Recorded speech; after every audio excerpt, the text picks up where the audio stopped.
Morning, Christine Regan Lake here. Hope all is well. So today I wanted to talk to you about self-sabotaging, destructive habits, patterns that you're engaging with that are contracting your life, that are keeping you from living the life at the standard that you say you'd like to have for yourself. So what is that? What is that thing for you? It was interesting. 2, 3 years ago, I ended a relationship with someone, and I was really assessing, kind of the pros and cons of the relationship, and what did work for me and what wasn't, what did work for me and what wasn't working for me, and I had to really look at. There were kind of like trigger points for me in the relationship about things that really irritated me about the person that I was in the relationship with. And what I had to do ultimately is I had to look at the things that really irritated me about that person, and I had to hold up the mirror to myself, and I had to say, okay, well, what's my what is it within me that has that same pattern that he had?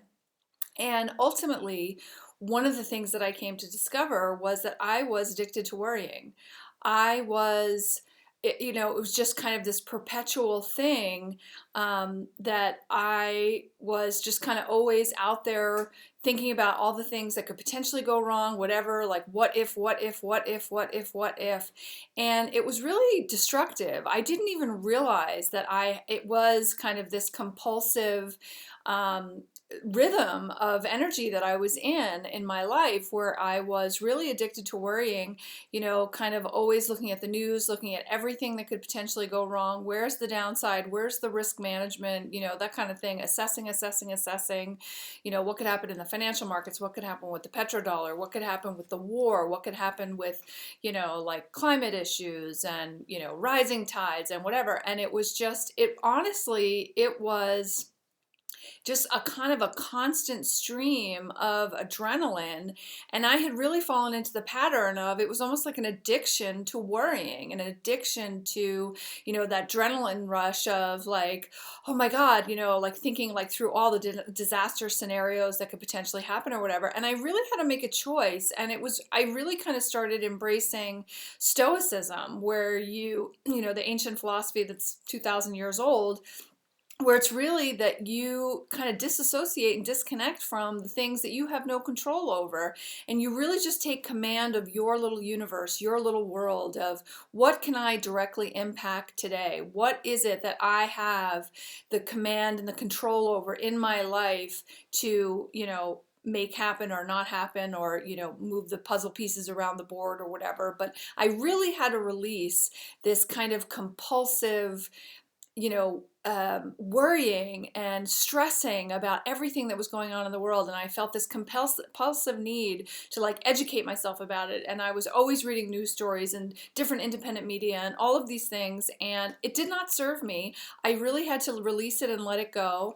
And I have to be honest with you, it was a huge up-leveling in my quality of life, because I'm now kind of, it's like water off a duck's back. I'm like, I don't care, whatever. All I can do is take command and control of what I can control in my environment. I can't worry about the climate. I can't worry about, global wars. I can't, worry about the petrodollar. I can take whatever measures I can to prepare myself in case something happens, but other than that, I release it. I go about my day. I focus on, the aspects and the elements and the habits, the daily habits that bring me joy. For me, it's being on a trail in nature 3 times a week.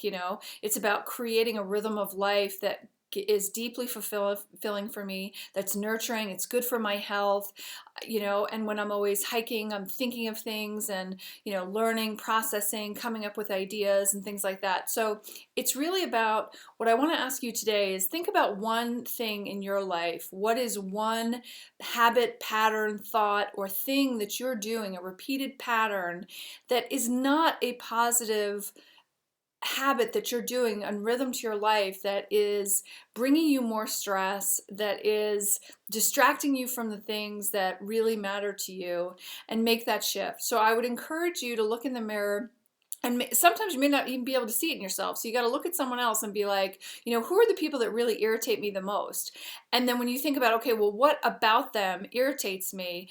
Now look in the mirror and say, okay, where is that within me? She's only triggering my own stuff. They're doing something that is reminding me of my own inner pattern of things I don't like and I don't like about myself. And let me try to heal, fix, transcend that, and move forward. So I hope you found value in that. Have a great day, and I look forward to speaking to you soon. Thanks. Bye.